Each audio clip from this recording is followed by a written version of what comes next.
Welcome to mastermind of GK. Friends, एक बार फिर से आप लोग का स्वागत है मास्टर माइंड ऑफ जीके में। फ्रेंड्स, आज हम लोग इस वीडियो में 100 प्रश्नों का फुल प्रैक्टिस सेट देखेंगे। फ्रेंड्स, जो आपका बिहार पुलिस का जो एग्जाम होने वाला है 14 मार्च और 21 मार्च के लिए काफ़ी इंपॉर्टेंट है। ये टोटल फुल प्रैक्टिस सेट है फ्रेंड्स। इसमें आपको हिंदी से 10 प्रश्न, अंग्रेजी से 10 प्रश्न, मैथ से 10 प्रश्न, उसके साथ साथ फ्रेंड्स जीके जीएस का प्रश्न मिला जाएगा। यानी पूर्ण रूप से कंप्लीट प्रैक्टिस सेट है। तो अगर आप बिहार पुलिस का फॉर्म भरे हैं फ्रेंड्स, तैयारी में जुटे हुए हैं, तो पहली बार में अगर मेरे चैनल पर विजिट करना है तो चैनल को सब्सक्राइब कर बेल आइकन को दबा दिया, क्योंकि फ्रेंड्स आपको अकॉर्डिंग टू सिलेबस और समय से आपको प्रत्येक दिन आपको फुल प्रैक्टिस सेट प्रोवाइड कराया जाएगा। तो चलिए फ्रेंड्स, फटाफट वीडियो को लाइक कर दें और वीडियो को शुरू करते हैं। तो आज का देखिए पहला सवाल आपका है कि ग्रेट बैरियर रीफ है क्या है। तो इसका जो करेक्ट आंसर हो जाएगा ऑप्शन नंबर ए हो जाएगा। ये जो ऑस्ट्रेलिया के निकट एक परवाल भीति है। परवाल है जो क्या होता है फ्रेंड्स, तो परवाल एक समुद्री जीव होता है। ये भी पूछा जाता है, याद रखिएगा कि परवाल क्या है। तो परवाल क्या होता है, एक समुद्री जीव होता है। तो ग्रेट बैरियर रीफ क्या है, तो ऑस्ट्रेलिया के निकट एक परवाल भीति है। अगला सवाल को देखते हैं, सवाल नंबर 2 को देखिए। सवाल नंबर 2 आपका फ्रेंड्स कि हिमा दास ने महिलाओं की कितनी मीटर की दौड़ में 15 दिन के अंदर ही चौथा स्वर्ण पदक हासिल कर लिया था। ये प्रश्न आपका आरआरबी एनटीपीसी में पूछा गया कि हिमा दास है जो किससे संबंधित है। तो हिमा दास है जो एथलेटिक्स है फ्रेंड्स। तो ये कह रहा है कि 15 दिन के अंदर ही चौथा स्वर्ण पदक हासिल किया था। तो कितना मीटर की दौड़ में किया था फ्रेंड्स, तो 200 मीटर के। ऑप्शन नंबर ए इसका बिल्कुल राइट आंसर हो जाएगा। चलिए सवाल नंबर 3 देखिए, अंग्रेजी से है। इसी तरह से आपको बिहार पुलिस में फ्रेंड्स हिंदी, अंग्रेजी, मैथ सब मिक्स टाइप का प्रश्न आएगा। कंप्लीट प्रैक्टिस सेट है फ्रेंड्स, पूरा जरूर देखें, प्रत्येक दिन देखें।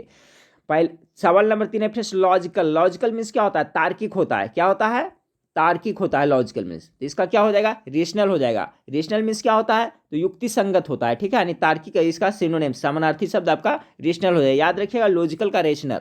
सवाल नंबर 4 को देखिए फ्रेंड्स की एफ, ठीक है, एफ टी पी का फुल फॉर्म क्या पूछा होता है। तो F4 हो जाता है आपका फाइल, T4 ट्रांसफर और P4 प्रोटोकॉल। यानी ऑप्शन नंबर डी इसका राइट आंसर हो जाएगा। HTTP के भी पूछता है फ्रेंड्स, तो भी याद रखिएगा। तो सवाल नंबर 4 में पूछा गया है FTP का फुल फॉर्म, तो file transfer protocol. Option number D इसका राइट आंसर होगा। चलिए अगला सवाल देखिए, अंग्रेजी से है। Choose the alternative which best express the meaning items of phrase. यानी भर वो कहावत के बारे में पूछा जा रहा है। तो कर रहा है our fleet bore down upon the enemy. तो देखिए जो यहाँ पर बोल्ड कलर में लिखा हुआ है फ्रेंड, बोर डाउन अपॉन मतलब क्या होता है, क्विकली होता है, तेज होता है, शीघ्रता से होता है। यानी इसका राइट आंसर हो जाएगा option number D, moved quickly towards. अगला सवाल को देखें, माई एक्सपेरिमेंट विथ टूथ किसने लिखा है फ्रेंड्स, महात्मा गांधी ने। ऑप्शन नंबर डी इसका करेक्ट आंसर हो जाएगा 6 का। चलिए सवाल नंबर 7 को देखें कि हाल ही में किस राज्य ने आर्थिक संकट से जूझ रहे पद्मश्री विजेताओं को हर साल माह 10,000 रुपया देने का फैसला किया है। तो ये आपका उड़ीसा सरकार ने किया है। जो पद्मश्री विजेता है और वो आर्थिक तंगी से जूझ रहे हैं, तो उनको क्या फ्रेंड्स आपको उड़ीसा के सरकार ने हर महीने उसको 10,000 रुपया देने की फैसला किया। ऑप्शन नंबर सी 7 का बिल्कुल राइट आंसर हो जाएगा। चलिए सवाल नंबर 8 को देखें। सवाल नंबर 8 आपका है कि यदि भारतीय संघ में एक नए राज्य का सृजन किया जाता है, ध्यान से सुनिएगा, कि भारतीय संघ में मान लिया कोई नया राज्य बनाया जाता है, सृजन किया जाता है, तो संविधान की किस अनुसूची का संशोधन करना आवश्यक होगा। बहुत अच्छा सवाल है। तो किसमें संशोधन करना पड़ेगा सॉरी, तो प्रथम अनुसूची में। क्योंकि फ्रेंड्स देखिए आपका जो प्रथम अनुसूची है भारतीय संविधान का, उसमें राज्य एवं उनके कार्य क्षेत्रों का वर्णन किया गया है। तो कोई भी नया राज्य क्रिएट होता है तो किसमें सुधार करने की आवश्यकता होगी, प्रथम अनुसूची में। बहुत अच्छा सवाल है। चलिए सवाल नंबर 9 को देखिए, कर रहा है कि choose the alternative which best express the meaning item phrase. कर रहा है तो I am sure the girl will fight tooth and nail, एड़ी चोटी। क्या होता है इसका मतलब, एड़ी चोटी फॉर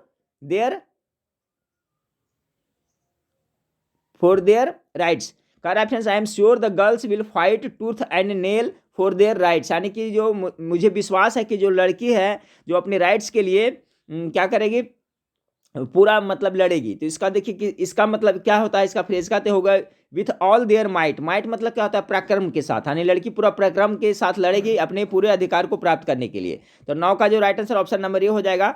सवाल नंबर 10 को देखिए फ्रेंड्स। सवाल नंबर 10 आपका है कि 1 किलोबाइट समान है कितना, 1024 बाइट का समान होता है 1 किलोबाइट बराबर 10 का क्या हो जाएगा, right answer option number C हो जाएगा।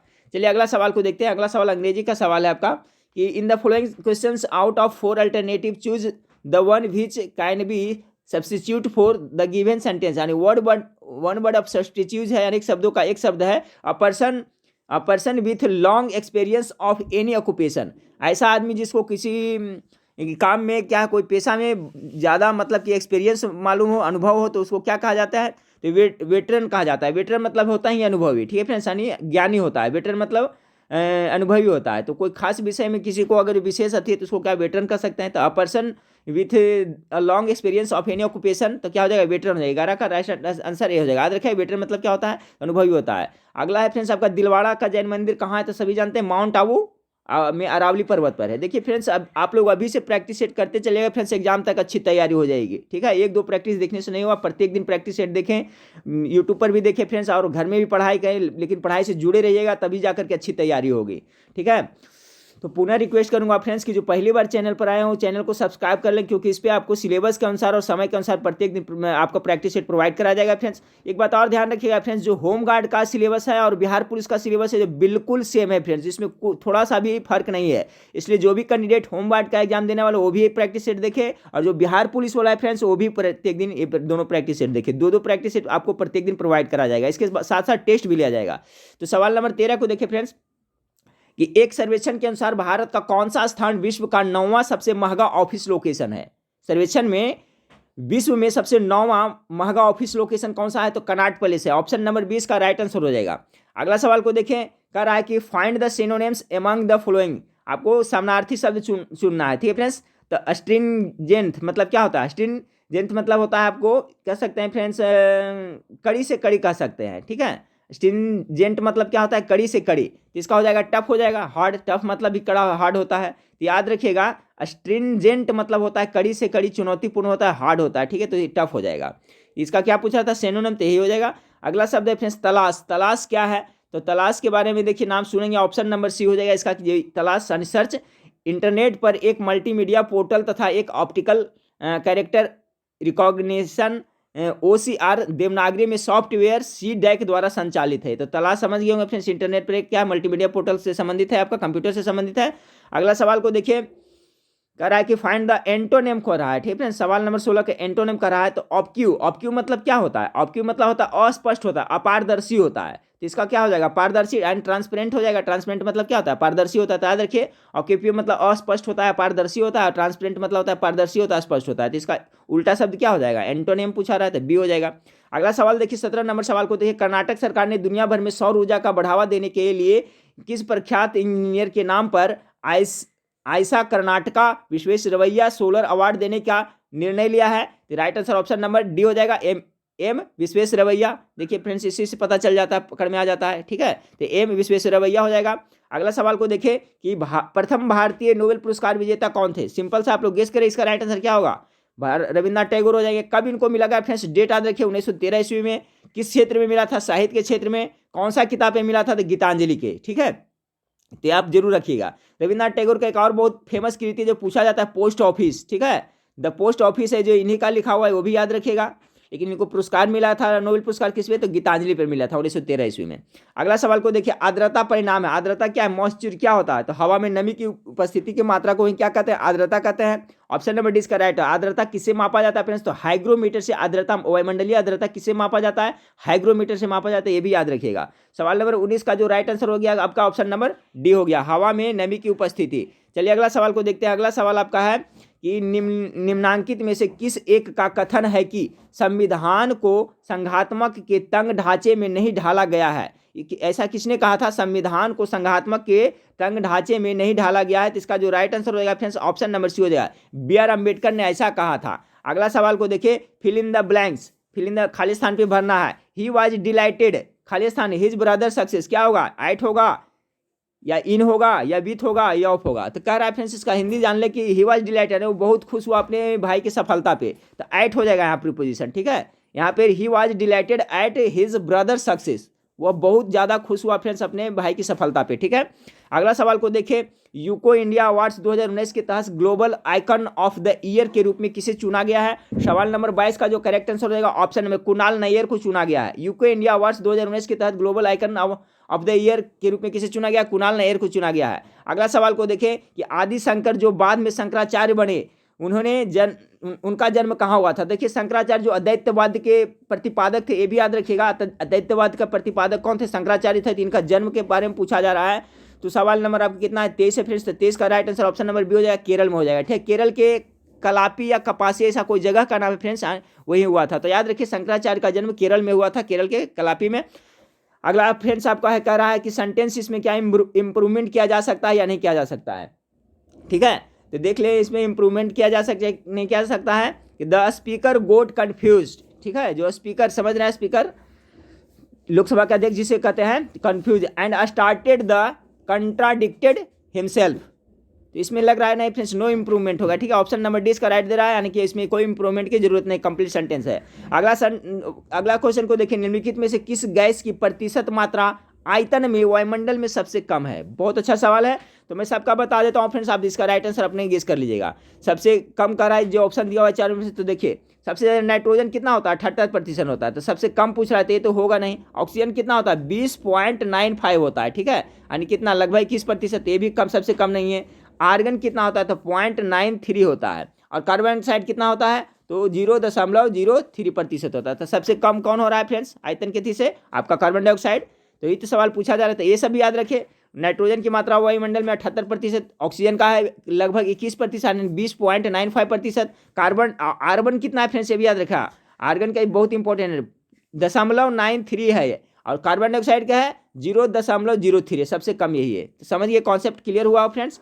25 का जो राइट आंसर होगा ऑप्शन नंबर बी हो जाएगा, कार्बन डाइऑक्साइड है जो सबसे कम है। अगला सवाल को देखें कि भारत की पहली आईपीएस अधिकारी जिसने अमेरिका की सबसे ऊंची माउंट डेनाली पर सफलतापूर्वक चढ़ाई की, वो भारत की क्या थी आईपीएस अधिकारी थी, और जो अमेरिका की सबसे ऊंची माउंट डेनाली है उस पर सफलतापूर्वक चढ़ाई की थी। 26 का जो राइट आंसर ऑप्शन नंबर होगा, अर्पणा कुमार ने ऐसा किया था। ठीक है, किसने, अर्पणा कुमार जो आईपीएस थी। अगला सवाल आपका फ्रेंड्स क्या रहा है, अंग्रेजी से सवाल है कि choose the alternative which best express the meaning idiom phrase. ठीक है, देखिए आपका फ्रेज आइडम एंड कहावत से बहुत 2-3 प्रश्न पूछा जाता है फ्रेंड्स आपको बिहार पुलिस में, तो सब याद कर लीजिएगा। करा the project is carried over to this year and we need to keep the ball rolling. ठीक है, कीप द बॉल रनिंग, तो कीप द बॉल रनिंग का मतलब क्या होता है फ्रेंड्स इसका, तो इसका जो राइट आंसर हो जाएगा आपका कंटिन्यू टू वर्क। ठीक है, इसका मतलब हो गया देखिए कीप द बॉल रोलिंग, यानी कि काम जारी रखना, यानी टू कंटिन्यू द वर्क हो जाएगा इसका 27 नंबर सवाल का ये हो जाएगा। चलिए सवाल नंबर 28 को देखिए फ्रेंड्स। सवाल नंबर 28 आपका देखिए सुमेलित करना है, इसमें बहुत सारा जीके बनता है, याद रखिएगा। ठीक है, तो आपका बारदोली कहाँ पड़ता है, याद करते चलिए, बारदोली गुजरात में पड़ता है। उसके बाद में चौरी चौरा कहाँ पड़ता है फ्रेंड्स, तो चौरी चौरा आपका उत्तर प्रदेश में होता है। देखिए चौरी चौरा का कांड कब हुआ था, याद रखिएगा 5 फरवरी और कितना में, तो 1922 ईस्वी में चौरी चौरा का घटना घटी थी। तो बारदोली है आपका गुजरात में, और चौरी चौरा जो उत्तर प्रदेश में कब घटना घटी थी, तो ये हो गया। उसके बाद यरवदा पहुंच गया, तो यरवदा जेल कहाँ पड़ता है, महाराष्ट्र में, नाम सुने होंगे। तो सी का क्या हो जाएगा 1 हो जाएगा। फिर नोआखली है, नोआखली कहाँ बच गया, पश्चिम बंगाल में है। तो सबको याद रखिए, बारदोली गुजरात में, चौरी चौरा उत्तर प्रदेश में, यरवदा जेल यानी महाराष्ट्र में, और नोआखली कहाँ पड़ता है, तो पश्चिम बंगाल में पड़ता है। तो 28 का राइट आंसर क्या हो जाएगा, मिलान करिएगा तो इसका ऑप्शन नंबर सी हो जाएगा। ठीक है, यानी 1 का 2, बी का 4, सी का 1 और 3 का डी का 3 हो जाएगा। ठीक है, तो इसको याद कर ले फ्रेंड्स, याद रहेगा तो वहाँ पर मिला सकता है आराम से। अब देखिए सवाल नंबर 29 है कि choose the alternative which best express the meaning idiom phrase. ठीक है, he is known for blowing his own trumpet. तो इसका जो राइट आंसर हो जाएगा फ्रेंड्स 29 नंबर का सवाल नंबर जो 29 है, इसका राइट आंसर हो जाएगा आपका ऑप्शन नंबर ए। ठीक है, बोस्टिंग हो जाएगा, he is known for blowing his own trumpet. ठीक है, ये फ्रेज है, तो इसका जो अर्थ हो जाएगा फ्रेंड्स आपका बोस्टिंग हो जाएगा। अब सवाल नंबर 29 का जो राइट आंसर ऑप्शन नंबर ए हो जाएगा। चलिए सवाल नंबर 30 को देखते हैं कि बजट 2019 में वित्त मंत्री निर्मला सीतारमण द्वारा विदेशी छात्रों को भारत, ये भी याद रखिए फ्रेंड्स कि 2019 में जो वित्त मंत्री कौन थे, तो निर्मला सीतारमण थे, इन्होंने बजट पेश किया था। तो कह रहा है विदेशी छात्रों को भारत के उच्च शिक्षा संस्थान में पढ़ने के लिए प्रोत्साहित करने के हेतु किस कार्यक्रम की घोषणा की थी। अच्छा सवाल है फ्रेंड्स, 2019 का है, तो कौन सा कार्यक्रम की थी, तो इसका राइट आंसर हो जाएगा स्टडी इन इंडिया। ठीक है, ये कार्यक्रम शुरू किए थे। याद रखिएगा बजट 2019 में जो वित्त मंत्री थी निर्मला सीतारमण द्वारा, तो विदेशी छात्रों को भारत के उच्च शिक्षा संस्थान में पढ़ाने के लिए प्रोत्साहित करने के लिए हेतु किस कार्यक्रम की घोषणा की थी, तो स्टडी इन इंडिया का। सवाल नंबर 31 को देखिए, निम्नलिखित मध्य युगीन शासकों में कौन सा एक उच्च शिक्षित था। बलबन, अलादीन खिलजी, इब्राहिम लोधी नहीं, शेर शाह है जो फ्रेंड्स आपका औपचारिक शिक्षा ग्रहण किए थे। बाकी ये लोग है जो औपचारिक शिक्षा किसी ने ग्रहण किया था, लेकिन शेर शाह तो सूरी थे जो शिक्षित थे, औपचारिक शिक्षा ग्रहण किए थे। तो आपका ये ऑप्शन नंबर डी हो जाएगा राइट। आगे आपका हिंदी से देखिए है, नहीं पराग नहीं मधुर मधु नहीं विकास ही काल अली कली ही सौ बिंध्यो आगे कौन हवाल। ये पंक्ति है फ्रेंड्स किसके अंतर्गत है, प्रस्तुत पंक्तियों में कौन सा अलंकार है। तो इसमें देखिए अलंकार आपका पड़ जाता है सवाल नंबर 32 का जो right answer option number C होगा, अनुयोक्ति अलंकार है। अगला सवाल आपका है फ्रेंड्स की बजट 2019 में भारत में जल संरक्षण हेतु जल शक्ति मंत्रालय अंतर्गत किस मिशन की शुरुआत की थी। तो जल जीवन मिशन की शुरुआत की थी, ऑप्शन नंबर सी इसका राइट आंसर हो जाएगा। सवाल नंबर 34 को देखें, तीन बेर खाती सो वे तीन बैर खाती, पंक्ति में अलंकार कौन सा है। तो 34 का राइट आंसर हो गया फ्रेंड्स यमक अलंकार है, तीन बेर खाती सो वे तीन बैर खाती, क्या है, यमक है। अगला सवाल 35 नंबर सवाल देखिए फ्रेंड्स, ये सवाल मुझे समझ में नहीं आ रहा है। मानव औसत तापमान सेंटीग्रेड सी तथा फॉरेनहाइट एफ हो, ठीक है, इसको छोड़िए आगे बढ़ते हैं। सवाल नंबर 36 को देखें, रिक्त स्थान की पूर्ति करें।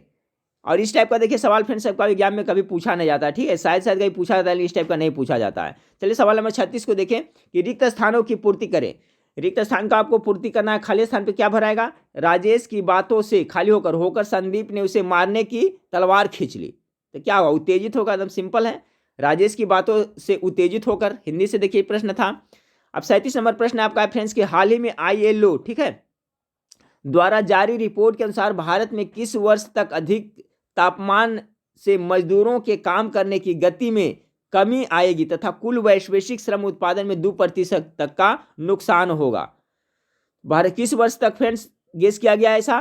तो 37 का जो right answer option number C हो जाएगा, 2030 तक। कह रहा है कि हाल ही में ILO द्वारा एक रिपोर्ट जारी किया गया है अनुसार, तो भारत में किस वर्ष तक अधिक तापमान है कि भारत में किस वर्ष तक जो अधिक तापमान से अधिक टेम्परेचर के कारण मजदूर को काम करने की गति में क्या कमी आएगी और कुल वैश्विक श्रम उत्पादकता होता है उसमें 2% की कमी आएगी। तो आप अनुमान लगाया कितना, 2030 तक।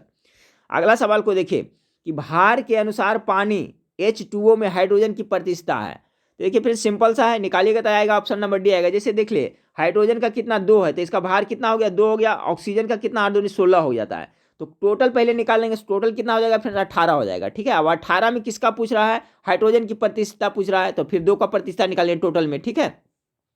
यानी फिर टोटल में निकाल लेंगे कि यानी 2 है जो 2 कितना प्रतिशत है, कितना का, 18 का। इस तरह से निकाल लीजिएगा तो देखिए हल करिएगा फ्रेंड्स तो आपका आ जाएगा इतना 11.11 आएगा इतना प्रति। ये बिल्कुल राइट आंसर है, मैंने देख लिया करके। चलिए आगे देखते हैं फ्रेंड्स। अगला सवाल आपका है कि रिक्त स्थानों की पूर्ति करें। रिक्त स्थानों की पूर्ति करना, मंच पर अनेक क्या हो जाएगा, विख्यात हो जाएगा, सिंपल है। विख्यात विद्वान को देखकर दर्शकों को प्रसन्नता प्रकट हुई, विख्यात भराएगा। अगला सवाल 40 नंबर सवाल को देखें कि केंद्रीय गृह मंत्रालय द्वारा पुलिस स्टेशन की रैंकिंग में भारत के किस जिले में स्थित पुलिस स्टेशन को पहला स्थान मिला। बहुत अच्छा सवाल है फ्रेंड्स कि केंद्रीय गृह मंत्रालय द्वारा पुलिस स्टेशन की जो रैंकिंग में किया गया था फ्रेंड्स, तो उसमें भारत के कौन से जिले में स्थित पुलिस स्टेशन जो पहला स्थान पर रहा था। तो सवाल नंबर आपका 40 का जो राइट आंसर ऑप्शन नंबर ए बीकानेर हो जाएगा, ठीक है। कहाँ, बीकानेर। चलिए अगला सवाल देखिए फ्रेंड्स, आपका अगला सवाल क्या है, आपको सुमेलित करने वाला है फ्रेंड्स। तो इसको सुमेलित करते हैं। एक साइड में व्यक्ति दिया हुआ है फ्रेंड्स, दूसरा है जो सूची से दिया हुआ है, यानी किससे कौन संबंधित है, यही दिया हुआ है आपका। तो सबसे पहले मैकडोनाल्ड, तो मैकडोनाल्ड किससे संबंधित था फ्रेंड्स। तो ये आपका मैकडोनाल्ड हो जाएगा जो आपको कम्युनल अवार्ड से संबंधित था। तो इसका एक हो जाएगा, ध्यान से, एक का 2 हो जाएगा। और एक कम्युनल अवार्ड है जो 1932 में आया हुआ था फ्रेंड्स, ठीक है, 1932 की घटना है। फिर इसके बाद लिनलिथगो है, तो लिनलिथगो जो किससे, अगस्त प्रस्ताव से, याद रखें लिनलिथगो जो अगस्त प्रस्ताव कितना, तो आपका 1940 ईस्वी में। उसके बाद डलहौजी तो हड़प नीति यानी डॉक्ट्रिन ऑफ लैप्स, ये डलहौजी की हड़प नीति से संबंधित होगा। चैम्प्स बोर्ड बच गया फ्रेंड्स, तो ये हो जाएगा डाई-आर्की जो आपका फ्रेंड्स 1919 का जो अधिनियम था जिसमें आपका प्रांतों में द्वैत शासन लगाया गया था। ये याद रखिएगा। देखिए प्रश्न पूछा जाता है किस तरह से कि किस एक्ट के, किस अधिनियम के द्वारा आपको प्रांत में द्वैत शासन की स्थापना की गई थी, यानी दोहरी शासन की। तो आपका हो जाएगा 1919 के अधिनियम से। तो वही है जो डाई-आर्की है, ठीक है। तो समझ गए होंगे फ्रेंड्स। एक बार फिर से देख लें, मैकडोनाल्ड है जो आपको इससे संबंधित है, कम्युनल अवार्ड से, लिनलिथगो है जो आपका अगस्त प्रस्ताव से, डलहौजी है जो डॉक्ट्रिन ऑफ लैप्स हड़प नीति से, चैम्सवुड है जो डाई आर्की से। इसको ये जब पता चलेगा फ्रेंड्स तो मिला लीजिएगा। तो इसका राइट आंसर क्या होगा फ्रेंड्स, इसका भी मैं बता देता हूँ। सवाल नंबर कितना है ये, सवाल नंबर आपका ये 41 है, ठीक है। 41 का right answer option number C हो जाएगा, ठीक है। यानी ए का 2, बी का 3, सी का 1, डी का 4 हो जाएगा। चलिए सवाल नंबर आपको कितना हो गया है फ्रेंड्स, 42 को देखें कि संगीता प्रतिदिन पढ़ती है, इस वाक्य में क्रिया विशेषण क्या है। तो पढ़ती है जो क्रिया, इसका विशेषता कौन बता रहा है, प्रतिदिन, ये हो जाएगा क्रिया विशेषण जो क्रिया की विशेषता बताता है। अगला वाला सवाल को देखिए, किसी राज्य के मुख्यमंत्री से संबंधित निम्नलिखित कथनों में से कौन सा एक सही नहीं है। सबको पढ़ते चलते हैं फ्रेंड्स, आप लास्ट में करिए कौन सा सही नहीं है। पहला है कि मुख्यमंत्री राज्यपाल द्वारा नियुक्त किए जाते हैं, क्या सही है ये, जी बिल्कुल सही है। सामान्यतः मुख्यमंत्री मंत्रिपरिषद की बैठक की अध्यक्षता करता है, सही है, जी बिल्कुल सही है। राज्यपाल मुख्यमंत्री की सलाह पर समस्त कृत्यों का पर, जी एक गलत है। राज्यपाल मुख्यमंत्री के सलाह पर समस्त कृत्यों का नहीं फ्रेंड्स, कुछ पे सलाह मशवरा ले सकता है लेकिन टोटल काम है जो इनके सलाह पे नहीं करता है, चूंकि राज्यपाल होता है जो आपको राज्य सरकार में संवैधानिक प्रधान होता है। वास्तविक प्रधान कौन होता है, तो मुख्यमंत्री होता है, पूछा जाता है, ठीक है। आपको राज्य में जो संवैधानिक प्रधान है, कार्यपालिका प्रधान है कह सकते हैं, तो राज्यपाल होता है फ्रेंड्स, और जो मुख्य प्रधान होता है, वास्तविक प्रधान, तो मुख्यमंत्री होता है। तो ये गलत है कि राज्यपाल के मुख्यमंत्री की सलाह पर सभी कृत्यों का कृति करते हैं। बाकी डी नंबर ये भी सही है फ्रेंड्स, मंत्रियों की नियुक्ति राज्यपाल करता है, सभी जानते हैं, लेकिन मुख्यमंत्री की सलाह पे, मुख्यमंत्री सलाह देते कि इनको फलना मंत्री बनाया जाए, ठीक है। तो देखिए सवाल अच्छा था, किस राज्य के मुख्यमंत्री से संबंधित कथन गलत सही नहीं है, तो आपका ऑप्शन नंबर सी इसका राइट आंसर हो जाएगा। सवाल नंबर 44 को देखिए, एक तत्व एक्स के बाह्यतम कक्षा में कितना 4 इलेक्ट्रॉन है, तो हाइड्रोजन के साथ इसके यौगिक का कौन सा सूत्र हो जाएगा, तो डी हो जाएगा, XH4 हो जाएगा। बार में कितना 4 इलेक्ट्रॉन है। तो अगला सवाल को देखिए कि भीतर जाकर बैठिए, इस वाक्य में क्रिया विशेषण नहीं है, तो भीतर जाके बैठिए तो क्या हो जाएगा, स्थान का रहा है, भीतर में स्थान का बोध हो रहा है, तो स्थानवाचक हो जाएगा। चलिए अगला सवाल को देखते हैं फ्रेंड्स, कि निम्नलिखित में से किस भारतीय लेखक को लंदन स्थित नेहरू सेंटर का निदेशक नियुक्त किया गया है। बहुत अच्छा सवाल है आपका, सवाल नंबर 46 का। तो देखिए जो लंदन स्थित नेहरू सेंटर है उसका है जो निदेशक किसे नियुक्त किया गया है फ्रेंड्स, तो आपको 46 का जो राइट आंसर हो जाएगा आपका ऑप्शन नंबर डी हो जाएगा, अमीश त्रिपाठी को। इनको कब किया गया फ्रेंड्स, याद रखिएगा आपका 21 जून, ठीक है, 21 जून 2019 में इनको नियुक्त किया गया है, ठीक है। जो लंदन स्थित नेहरू सेंटर है उनका निदेशक इनको अमीश त्रिपाठी को नियुक्त किया गया है, अभी वर्तमान में भी यही है, 2000 जून में इसको नियुक्त किया गया था, तो याद रखिएगा। अगला सवाल है कि फ्रेंड्स आपका दंडकारण्य क्षेत्र अवस्थित है, तो ये आपका कहाँ कहाँ है, छत्तीसगढ़ और कहाँ हो जाएगा, उड़ीसा में हो जाएगा। इस क्षेत्र का नाम है फ्रेंड्स 47 का जो आपका right answer option number B हो, याद रखिएगा। दंडकारण्य क्षेत्र अवस्थित कहाँ है, तो छत्तीसगढ़ में उड़ीसा में। देखिए सवाल पूछा हुआ सवाल है, इस टाइप से फ्रेंड्स पूछा जाता है, कभी कुल्लू घाटी कहाँ है, कभी ऊटी कहाँ है, उसी तरह से कोई विशेष खास स्थान जो फेमस है उसका पूछ देता है कि कहाँ स्थित है, कौन सा राज्य में। तो देखिए दंडकारण्य क्षेत्र अवस्थित कहाँ, आपका छत्तीसगढ़ उड़ीसा में अवस्थित है। सवाल नंबर 48 को देखिए फ्रेंड्स, कि देश को हानि जयचंदों से होती है, इस वाक्य में कौन सी संज्ञा है, तो किसका बोध हो रहा है, देश में हानि जयचंदों से। जयचंद मतलब समझ रहे हैं फ्रेंड्स, जो घुसखोर होता है, एक तरह से कहिए काला चोर होता है, जो कालाबाजारी करता है, इस तरह से कह सकते हैं, जो कालाबाजारी कर करके अपना स्वयं का फायदा देखता है, जो सेल्फी स्वार्थी होता है उसी को तो जयचंद कहते हैं। तो एक विशेष जाति का बोध हो रहा है, जयचंद बोले तो जितना भारत में जयचंद है सभी का बोध हो रहा है, किसी खास का तो नहीं हो रहा है, तो जातिवाचक संज्ञा होगा, इस तरह से पकड़िए। 48 का right answer option number B हो जाएगा। चलिए सवाल नंबर 49 को देखते हैं फ्रेंड्स, कि किस अभिलेख से ज्ञात होता है कि स्कंदगुप्त ने हुनों को पराजित किया था, तो ये राइट आंसर हो जाएगा ऑप्शन नंबर ए, भीतरीय स्तंभ लेख से, ठीक है फ्रेंड्स। भीतरीय स्तंभ से ज्ञात होता है कि स्कंदगुप्त ने हुनों को पराजित किया था। सवाल इस तरह से भी पूछा जाएगा फ्रेंड्स कि हुनों को किसने पराजित किया था, ऑप्शन में 4 को दे देगा फ्रेंड्स आपको, तो स्कंदगुप्त ने किया था, और यह ज्ञात किससे होता है, तो भीतरीय स्तंभ लेख पर ये यहाँ आपको इसमें लिखा हुआ फ्रेंड्स पता चलता है कि हुनों को स्कंदगुप्त ने पराजित किया था, तो याद रखिए भीतरीय स्तंभ लेख। चलिए सवाल नंबर 50 को देखते हैं। सवाल नंबर 50 आपका फ्रेंड्स, की संसद से सड़क तक, ठीक है, काव्य है ये, कि रचनाकार कौन है, अध्यापक भर्ती परीक्षा, बहुत इंपॉर्टेंट है, पूछा हुआ सवाल है फ्रेंड्स। संसद से सड़क तक के रचनाकार कौन है, तो धूमिल, याद रखिएगा, संसद से सड़क तक धूमिल, यानी सुदामा पांडे धूमिल। 50 का जो राइट आंसर हो जाएगा option number B, Sudama Pandey Dhumil हो जाएगा। सवाल नंबर 51 को देखिए फ्रेंड्स, सवाल नंबर 51 आपका है, वीर का भाववाचक संज्ञा क्या होगा, तो वीर का वीरता होता है और वीरत्व भी होता है, देखिए इसमें तो ऑप्शन नंबर डी हो जाएगा। ठीक है फ्रेंड्स, इस तरह से भी प्रश्न पूछा जाता है। वीर का भावात्मक संज्ञा क्या होगा? 51 का जो आपका राइट आंसर हो जाएगा जो ऑप्शन नंबर डी हो जाएगा, ए और बी यानी वीरता और वीरत्व। ठीक है, चलिए अगला सवाल को देखते हैं। अगला सवाल देखिए फ्रेंड्स इंपॉर्टेंट है, इसको ध्यान से देखिएगा। सवाल नंबर 51 को कह रहा है कि निम्नलिखित घटनाओं को कालक्रमानुसार व्यवस्थित कीजिए और नीचे दिए गए कूट का प्रयोग करते हुए सही उत्तर को चुनिए। ठीक है फ्रेंड्स, तो इसको गौर से देखिएगा, इसमें बहुत सारा जीके बना है, सबका मैं कॉन्सेप्ट क्लियर करता हूं। कालक्रमानुसार कर रहा है फ्रेंड्स, तो सबसे पहले कौन होगा यही करना है ना। तो देखिए सबसे पहले आपका हो जाएगा चंपारण वाला हो जाएगा। सबसे पहले 1 नंबर में चंपारण वाला हो जाता है। 3 किस्में है फ्रेंड्स, देखिए 2 में चल रहा है। उस चंपारण कब हुआ था? तो देखिए लिखते चलते 1917 में हुआ था। 1917 में चंपारण हुआ था फिर आंदोलन। उसके बाद में हुआ था फ्रेंड्स आपका जालियावाला।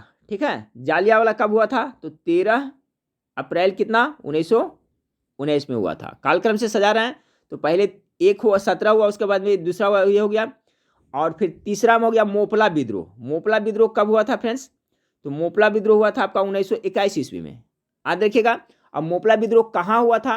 तो केरल के जो मलबार क्षेत्र है उसमें हुआ था। ये पूछा जाता है कि मोपला विद्रोह कब तथा कहाँ हुआ था, तो याद रखिएगा 1921 ईस्वी में। कहाँ? केरल में हुआ था। तो सीक्वेंस में हो गया फ्रेंड्स 3। सबसे पहले हो गया आपका चंपारण हो गया, यानी कि पहले 3 हो गया। उसके बाद में हो गया आपका कितना 1 हो गया, तो 3 1 किस में आ रहा है? ऑप्शन नंबर सी इसका राइट आंसर हो जाएगा। अब बच गया एक फ्रेंड्स आपका चौरी चौरे घटना बच गया। तो चौरा चौरी घटना के बारे में अभी मैंने जिक्र किया था फ्रेंड्स। कितना होता है? 5 फरवरी। याद रखिएगा 5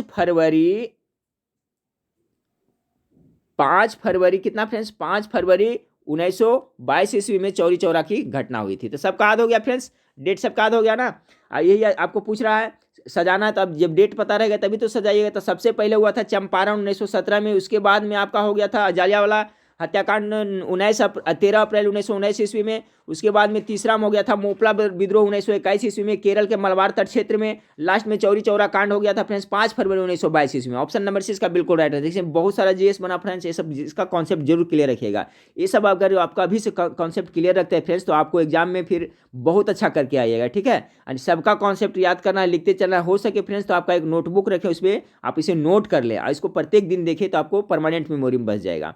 सवाल नंबर 53 देखिए फ्रेंड्स, स्टील में कितना कार्बन होता है फ्रेंड्स? तो कितना होता है? 0.0 से ले 0.3 पर। इसका ऐसा ही हो जाएगा, ये तो हो नहीं सकता, ये भी नहीं हो सकता, शून्य हो नहीं सकता। ऑप्शन नंबर ए इसका बिल्कुल राइट आंसर होगा। स्टील में कार्बन का प्रतिशत पूछा जा रहा है फ्रेंड्स, तो 0.01 से लेकर के कितना 2% तक होता है। चलिए सवाल नंबर 54 को देखिए, भाववाचक संज्ञा बनाए। भाववाचक से संज्ञा कौन बढ़ेगा? लड़का से लड़कपन बनता है, देखिए इसे ही पता चल रहा है। ठीक है, लड़कपन है जो भाववाचक संज्ञा है, बड़ा से बड़कपन हो जाता है। ठीक है, इसी तरह से बनता है। अब देखिए सवाल नंबर 55 को देखते हैं। सवाल नंबर 55 आपका क्या है? ध्यान से देखिएगा फ्रेंड्स। कह रहा है कि भारतीय संविधान का कौन सा अनुच्छेद संवैधानिक विवाद में सर्वोच्च न्यायालय के अपीलीय क्षेत्र से संबंधित है? तो इसमें आपका 134 के और 132 दोनों को हो जाएगा। ठीक है फ्रेंड्स, सवाल नंबर 55 का जो आपका राइट आंसर हो जाएगा ऑप्शन नंबर सी हो जाएगा। ठीक है, अनुच्छेद 134 के ए को मिलाकर अनुच्छेद 132 को पढ़ना, यही है। भारतीय संविधान का कौन सा अनुच्छेद संवैधानिक विवाद में सर्वोच्च न्यायालय के अपीलीय क्षेत्राधिकार से संबंधित है? तो अनुच्छेद 134 के ए को मिलाकर के अनुच्छेद 132 को पढ़ना। Option number C right answer हो जाएगा। सवाल नंबर 56 को देखें।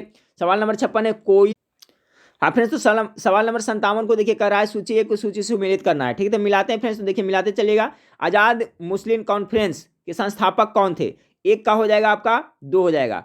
आजाद मुस्लिम कॉन्फ्रेंस का अल्लाह बख्श था। ठीक है, ये हो गया। खाकसार पार्टी के संस्थापक कौन थे? तो आपका ये हो जाएगा ये अल्लामा माशरिकी हो जाएगा। उस पर खुदाई खिदमतगार फ्रेंड्स सबको जानते हैं, इसी का कितना हो जाएगा? ये आपका हो जाएगा अब्दुल गफ्फार खां हो जाएगा। बच गया कृषक प्रजा पार्टी का कौन हो जाएगा? तो आपका जो डी का हो जाएगा, जो 4 हो जाएगा आपका फजलुल हक। तो याद रखिएगा फ्रेंड्स, थोड़ा सा अथी है लेकिन इसमें ए पूछा जाता है। खुदाई खिदमतगार के संस्थापक कौन था? तो याद रखिएगा अब्दुल गफ्फार खां है। ऐसे देख लिया, आजाद मुस्लिम कॉन्फ्रेंस का कौन हो गया? तो अल्लाह बख्श हो गया। उसके बाद खाकसार पार्टी का हो गया अल्लामा मशरिकी हो गया। खुदाई खिदमतगार का अब्दुल गफ्फार खां हो गया। और कृषक पार्टी का कौन हो गया? फजलुल हक हो गया। तो सवाल नंबर जो 57 है फ्रेंड्स, इसका जो राइट आंसर हो जाएगा मिला लीजिएगा, तो ऑप्शन नंबर सी आएगा। ठीक है, ऑप्शन नंबर सी। चलिए सवाल नंबर 58 को देखते हैं। सवाल नंबर 58 क्या है फ्रेंड्स, सिंपल सा मैथ है, इसको आप आराम से बना सकते हैं, ठीक है, बना के बता भी देते हैं फ्रेंड्स। कह रहा है कि राम 1.7 किलोमीटर दूरी से किसी बंदूक से गोली चलाई जाती है, ठीक है, राम से कितना 1.7 किलोमीटर से चलाई जाती है और उसकी आवाज़ 25 सेकेंड बाद सुनता है। आवाज़ की गति कितने मीटर प्रति सेकेंड? सिंपल है फ्रेंड्स, ये देखिए क्या है, आपको किलोमीटर में तो इसको मीटर में बदल दीजिएगा तो 1.7 के कितना हो जाएगा, 1700 क्या हो जाएगा मीटर आ जाएगा, ठीक है, और उसमें इससे भागा दीजिएगा तो गति निकल जाएगा ना, तो इसमें कितना 25 से भागा दे दीजिएगा तो कितना हो जाएगा आपका। सवाल नंबर 58 है, इसको काटिएगा फ्रेंड्स तो आपको 64 मरतबे कट जाएगा, ठीक है, सॉरी 68 मरतबे कट जाएगा। 58 का राइट आंसर ऑप्शन डी हो जाएगा। 25 से जब 1700 में भागा दीजिएगा तो 68 से देखिए 8 25 40 जीरो आ रहा है फ्रेंड्स, ठीक है, तो ये आपका हल हो जाएगा। तो सवाल समझ गए होंगे फ्रेंड्स। इसको क्या करना है आपको, जो किलोमीटर में है फ्रेंड्स उसको प्रति मीटर से में बदल देना है, ठीक है, और फिर उसे 25 से भागा दे देंगे तो आवाज़ की गति कितने मीटर प्रति सेकंड निकल जाएगा। चलिए अगला सवाल को देखते हैं। स्टेनलेस स्टील मिश्र धातु है, क्या क्या इसमें मिलाया रहता है 59 का, तो आपका लोहा क्रोमियम मैग्नीज रहता है फ्रेंड्स, यानी ऑप्शन नंबर सी हो जाएगा, लोहा क्रोमियम मैग्नीज एवं कार्बन की मात्रा रहता है। स्टेनलेस स्टील मिश्र धातु, अच्छा सवाल है। आज देखिए लोहा क्रोमियम मैग्नीज एवं कार्बन होता है। अगला सवाल को देखिए 60 नंबर सवाल है कि निम्नलिखित में से कौन सूफी थे, तो सूफी आपका तो निजामुद्दीन औलिया सूफी थे फ्रेंड्स, मोहिउद्दीन चिश्ती भी सूफी थे, यानी 2 और 3, ठीक है, 2 और 3 किस में, इसमें है। निम्नलिखित में से कौन से सूफी थे, तो मोहिउद्दीन चिश्ती, ठीक है, और निजामुद्दीन औलिया है, जो दोनों सूफी संत थे, यानी ऑप्शन नंबर सी इसका करेक्ट आंसर हो जाएगा। अब देखिए फ्रेंड्स सवाल नंबर कितना 61 है। सवाल नंबर 61 आपका क्या है फ्रेंड्स कि एक मोटरसाइकिल 45 किलोमीटर की औसत देती है, यदि पेट्रोल की कीमत 20 रुपया प्रति लीटर है तो 540 किलोमीटर की यात्रा पूरी करने में कितनी राशि की आवश्यकता हो। सिंपल सा प्रश्न है फ्रेंड्स, ठीक है। सबसे पहले हम लोग क्या निकाल लेंगे, एक मोटरसाइकिल 45 किलोमीटर 1 लीटर में, तो हम लोग सबसे पहले क्या निकालेंगे, हम लोग टोटल निकाल लेंगे आपको कितना तेल खर्च हुआ, ठीक है फ्रेंड्स, तो कितना तेल खर्च हुआ था आपका 540 तो दिया हुआ है, ठीक है, 540 दिया हुआ था, तो एक आपका टोटल कितना होगा फ्रेंड्स, तो टोटल खर्च से निकालने के लिए क्या करें, इसे 45 से भागा दे देंगे, ठीक है, तो 540 टोटल में 45 से जब भागा दे देंगे फ्रेंड्स तो खर्च तेल कितना आ जाएगा, टोटल आएगा 12 लीटर खर्च होगा। कितना खर्चा होगा, 12 लीटर खर्च होगा। अब कुल राशि पूछ रहा है तो एक लीटर का कितना है आपका 20 दिखा रहा है फ्रेंड्स, यहाँ से 20 से क्या करेंगे, गुना कर देंगे तो क्या हो जाएगा 12 दूनी 24 हो जाएगा, नहीं 240 हो जाएगा। समझ गए मेरे ख्याल से फ्रेंड्स। देखिए इस तरह से है कि एक मोटरसाइकिल 45 किलोमीटर प्रति लीटर की औसत से देती है, यदि पेट्रोल की कीमत 20 रुपया है तो 540 किलोमीटर की यात्रा पूरी करने, तो 540 किलोमीटर को यात्रा पूरी करने के लिए हम लोग क्या करेंगे, 540 में 45 से भागा दे देंगे फ्रेंड्स, तो कितना होगा टोटल आपका पेट्रोल खर्चा निकल जाएगा। जब टोटल पेट्रोल 12 लीटर खर्चा हुआ तो 20 रुपये प्रति लीटर गुना कर देंगे, बन जाएगा। समझ गए, 62 हो गया। अब देखिए सवाल नंबर 61 हो गया फ्रेंड्स। 61 का राइट आंसर क्या हो गया, ऑप्शन नंबर 61 का हो गया डी हो गया फ्रेंड्स। इसका कॉन्सेप्ट क्लियर हो गया ना। 60 का आपका तो हो गया था सी, 61 का फ्रेंड्स, ठीक है, 61 का डी हो गया, 240 आया फ्रेंड्स, 12 आया था, 12 24 कितना। अब देखिए अगला 62 नंबर सवाल को देखें, स्टैगफ्लेशन कब होता है। अच्छा सवाल है फ्रेंड्स, स्टैगफ्लेशन कब होता है, तो 62 नंबर सवाल का ऑप्शन नंबर डी हो जाएगा। मुद्रास्फीति की दर और बेरोजगारी दर दोनों ही उच्च हो तो आपको स्टैगफ्लेशन की स्थिति आती है। देखिए सवाल बार बार पूछा था, याद रखिएगा, मुद्रास्फीति की दर और बेरोजगारी दर दोनों ही उच्च होता है तब होता है। सवाल नंबर 63 को देखें, भारतीय संसद की लोकलेखा समिति के अध्यक्ष को कौन मनोनीत करता है। बहुत इंपॉर्टेंट प्रश्न है फ्रेंड्स, लोकलेखा समिति और प्राक्कलन समिति दोनों को आप याद रखिएगा। इसके बारे में मैं डिटेल बता दिया था फ्रेंड्स कि जो लोकलेखा समिति में कितने सदस्य होते हैं, प्राक्कलन समिति में कितने सदस्य होते हैं, तो बार बार मैं बताते रहता हूं, तो इसका कॉन्सेप्ट आप लोग क्लियर रखिएगा। तो यहाँ सवाल पूछा जा रहा है कि भारतीय संसद की लोक लेखा समिति के अध्यक्ष को कौन मनोनीत करता है, तो 63 का राइट आंसर क्या होगा, लोकसभा का अध्यक्ष मनोनीत करता है। बहुत इंपॉर्टेंट है, कौन करता है, लोकसभा के अध्यक्ष करता है। अगला सवाल को देखें कि निम्न में से कौन सा मेघालय पठार का अंश नहीं है। तो ये जो आपका गारो खासी की जयंतिया, देखिए गारो खासी जयंतिया पहाड़ियाँ जो मेघालय पठार का है, या भुवन पहाड़ियाँ जो नहीं है, ये है जो नहीं है, ठीक है। ये जनजातीय भी फ्रेंड्स गारो खासी जयंतिया है जो आपको मेघालय के पठार में जनजातीय पाई जाती है, और ये पहाड़ी भी है, तो इसका ये संबंधित है आपको मेघालय के पठार से, लेकिन भुवन पहाड़ियाँ नहीं। ऑप्शन नंबर ए इसका बिल्कुल राइट आंसर रहेगा। सवाल नंबर 65 है फ्रेंड्स, देखिए इसको सोल्व कर लीजिएगा, इसमें लंबा सोल्व होता है फ्रेंड्स, इसमें सोल्व करने में नहीं बन रहा है, तो 65 का मैं राइट आंसर आपका बता देता हूँ। इसको सोल्व करिएगा तो आपका आएगा आंसर 0 आएगा। x + 1 बटा एक्स इक्वल टू इतना, तो एक्स की पावर 12 माइनस 1 बटा एक्स के पावर 12 का मान कितना होगा, तो आपका 0 आएगा। चलिए सवाल नंबर 66 को देखें। फिर देखिए आ गया फ्रेंड्स आपका सुमेलित करने वाला, तो सिंपल है, इसको देखिए मिला देते हैं, मिला लिए। सवाल नंबर 66 है, तो कह रहा है क्या उष्मा तथा विद्युत का सर्वोत्तम चालक, याद रखिएगा जीके भी बन रहा है, तो सबसे अच्छा चालक कौन होता है, यानी कि चांदी होता है। ए का क्या हो जाएगा, 4 हो जाएगा।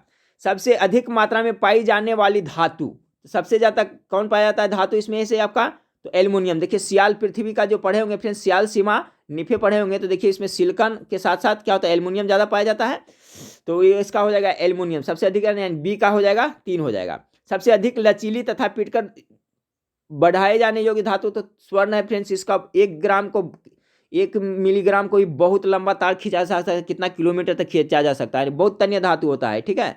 तो सबसे अधिक लचीली तथा पीटकर बढ़ाए जाने योग्य धातु क्या है, स्वर्ण हो गया फ्रेंड्स। उसके बाद में क्या बच गया, उष्मा का न्यूनतम संचालक, यानी किसमें सबसे कम उष्मा बहेगा, तो सीसा में हो जाएगा। अब इस तरह से इसको मिला लीजिएगा फ्रेंड्स, तो 66 का जो आपको राइट आंसर आ जाएगा, जो ऑप्शन नंबर कितना हो जाएगा, देख लेते हैं, सॉरी 66 का ऑप्शन नंबर आपका डी आएगा, ठीक है फ्रेंड्स, आपका डी हो जाएगा। ए का 4, बी का 3, सी का 1 और डी का 2, ठीक है। तो हम लोग इस पर ध्यान देंगे फ्रेंड्स, जब ये क्लियर हो जाएगा तो आप वहां पर तो ढूंढ आराम से बना सकते हैं। चलिए फ्रेंड्स अब सवाल नंबर 67 को देखते हैं।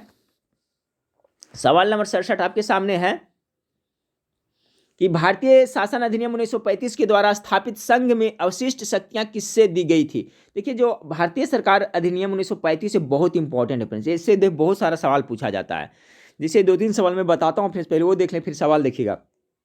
कह रहा है कि भारतीय सरकार, देखिए तो जो भारत का संविधान बना था फ्रेंड्स, वो सबसे ज्यादा प्रभावित था भारतीय शासन अधिनियम 1935 से प्रभावित था।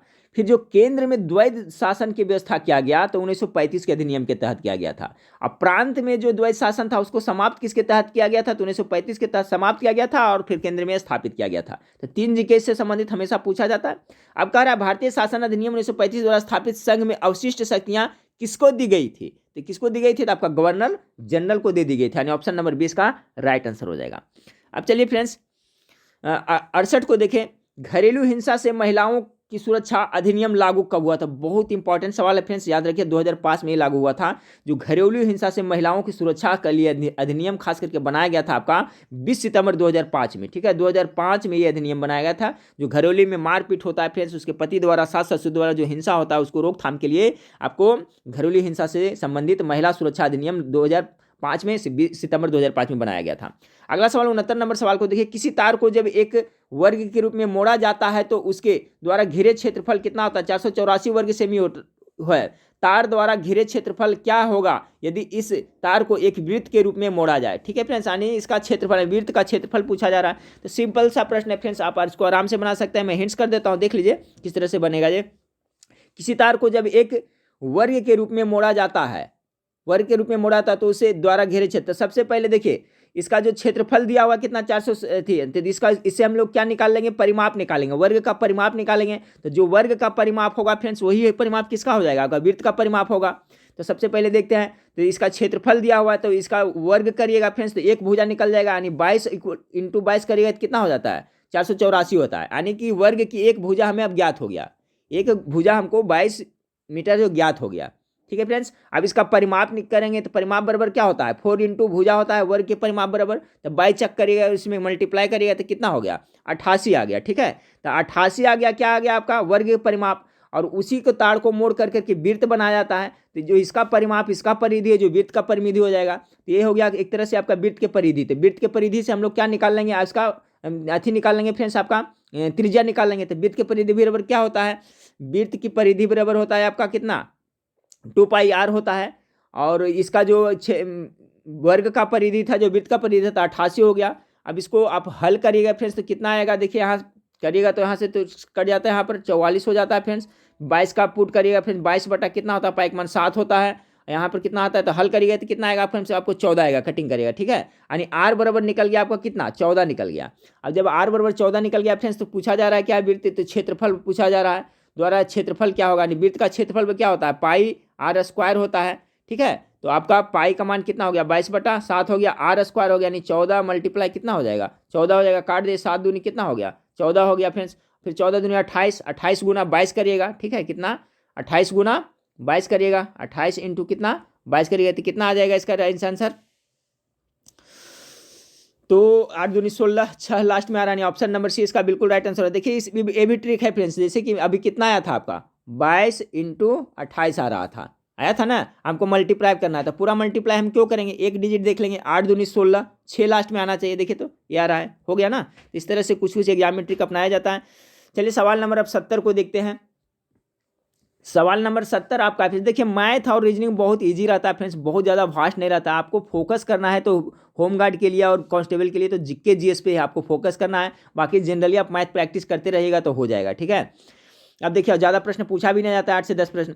70 नंबर सवाल को देखिए, लंबे समय की कसरत का मुख्य ईंधन क्या होता है। सभी जानते हैं जो कसरत करते रहते हैं तो उसके क्या क्या उपयोग करते हैं, आपको कार्बोहाइड्रेट को करते हैं, ठीक है। कार्बोहाइड्रेट में ग्लूकोज सबसे फ्रुक्टोज जो भी रहता है, यानी ऑप्शन नंबर सी हो जाएगा कार्बोहाइड्रेट। लंबे समय की कसरत का मुख्य ईंधन क्या है, तो कार्बोहाइड्रेट हो जाएगा, 70 का सी हो जाएगा। अब देखिए फ्रेंड्स, आपका ये नाव वाला है, लंबा प्रश्न है फ्रेंड्स, इस पर सोल्व नहीं हो सकता है, ठीक है। तो इसका मैं जब बता देता हूँ आंसर क्या होगा 71 का जो इसमें टाइम किल भी ज़्यादा होगा फ्रेंड्स। 71 का जो राइट आंसर आपका 4 घंटा आएगा, ठीक है। तो इसको वीडियो पॉज करके सोल्व कर सकते हैं फ्रेंड्स, ठीक है। इसका कि सवाल देखिए यहाँ पर आपका है, तो वीडियो पॉज करके देख लें उसका, इसका राइट आंसर मिलाइएगा बना करके कितना 4 घंटा आता है। अगला सवाल है फ्रेंड्स, देखिए फिर आगे आपका सूची को अथी करने वाला, मिलान करना, इसमें बहुत ज़्यादा सूची से मिलान करने का था फ्रेंड्स, ठीक है, बहुत इंपॉर्टेंट है, याद रखिए। 72 का देख लीजिए, सुमिलित कर देते हैं। सवाल नंबर आपका 72 है, तो क्या है प्रोजेस्टेरॉन, ठीक है। तो प्रोजेस्टेरॉन यहाँ पर क्या है, स्रावित ग्रंथि। प्रोजेस्टेरॉन हार्मोन बहुत इंपॉर्टेंट है, हार्मोन है जो किस ग्रंथि से स्रावित होता है, तो आपको ध्यान देना है फ्रेंड्स। प्रोजेस्टेरॉन होता है जो आपको गर्भाशय से होता है, यानी एक का कितना हो जाएगा 3 हो जाएगा। टेस्टोरॉन कहाँ से होता है फ्रेंड्स, तो टेस्टोरॉन आपका वृषण से होता है, ठीक है, पुरुष से होता है। ये जो प्रोजेस्टेरॉन है जो महिला हार्मोन है, याद रखिएगा। प्रोजेस्टेरॉन है जो, ये भी पूछा जाता है कि इसमें से कौन सा महिला हार्मोन है, तो देखिए प्रोजेस्टेरॉन होता है, ये पूछा भी गया है फ्रेंड्स आपका RRBNTPC में। तो प्रोजेस्टेरॉन है जो महिला हार्मोन है, गर्भाशय से हो गया स्रावित होना, और जो टेस्टोरॉन है ये आपका मेल हार्मोन है, ठीक। ये कहाँ से होता है, वृषण, पुरुष से होता है। अब बच गया थायरॉक्सिन, तो थायरॉक्सिन का तो सभी जानते हैं क्या हो जाएगा, थायराइड हो जाएगा। इंसुलिन का स्राव कहाँ से होता है, अग्नाशय ग्रंथि से होता है। एक बात याद रखिएगा, इंसुलिन का खोज बेटिंग ने किया था, और इंसुलिन है जो आपका मधुमेह के लिए उत्तरदायी होता है, और इसका स्राव अग्नाशय ग्रंथि से होता है। अग्नाशय ग्रंथि को अंग्रेजी में पैंक्रियाज ग्रंथि कहते हैं फ्रेंड्स, और पैंक्रियाज ग्रंथि एक ऐसा ग्रंथि है जो अंतःस्रावी और बाह्यस्रावी ग्रंथि है, ये बार बार पूछा जाता है, ये भी याद रखिएगा। तब सब आपका क्लियर हो गया फ्रेंड्स। प्रोजेस्टेरॉन हो गया कहाँ आपका, गर्भाशय महिला, टेस्टोरॉन पुरुष वृषण, थायरॉक्सिन आप हो गया थायराइड से, इंसुलिन हो गया आपका अग्नाशय से। तो इसका फिर आंसर मिला लेगा फ्रेंड्स, तो 72 का जो आपका राइट आंसर आ जाएगा ऑप्शन नंबर ए ही सही हो जाएगा, ठीक है। मिलाइएगा तो इसमें सब ए इसका हो जाएगा, 1 का 3, बी का 4, सी का 1 और डी का 2। चलिए नेक्स्ट सवाल को देखते हैं। सवाल नंबर 73 को देखिए फ्रेंड्स, कि बलुआ पत्थर एक परतादार चट्टान है क्योंकि वह, तो देखिए बलुआ पत्थर का परतादार चट्टान है, तो इसका जो करेक्ट आंसर होगा फ्रेंड्स, क्योंकि पानी के नीचे बनता है वो, ठीक है। बलुआ पत्थर कैसे बनता है, इसे अपरदंत के द्वारा, नदी द्वारा लाया जाता है, परत पे परत बनते रहता है, ठीक है ना, परत पर परत चढ़ते जाता है, यानी पानी के नीचे बनता है। ऑप्शन नंबर सी इसका राइट आंसर हो जाएगा। चलिए सवाल नंबर 74 को देखें। सवाल नंबर 74 आपका है फ्रेंड्स, कि आज़ाद हिंद सरकार के निर्माण की घोषणा की गई थी। इसमें बहुत स्टूडेंट कंफ्यूज होते हैं, तो याद रखिए इसका कॉन्सेप्ट मैं क्लियर कर देता हूँ फ्रेंड्स। 74 नंबर सवाल का कर, आज़ाद हिंद सरकार के निर्माण की घोषणा की गई थी, ठीक है, कब की गई थी, तो 74 का जो आपका राइट आंसर हो जाएगा फ्रेंड्स, ऑप्शन नंबर सी हो जाएगा, 21 अक्टूबर 1943 को। देखिए क्या है फ्रेंड्स, कि आपको 4 जुलाई 1943 ईस्वी को रास बिहारी बोस ने आज़ाद हिंद फौज की कमान आपका सुभाष चंद्र बोस को सौंप दिया था। कब, 4 जुलाई 1943 को आज़ाद हिंद फौज का कमान किसे सौंप दिया था रास बिहारी ने, तो आपको सुभाष चंद्र बोस को।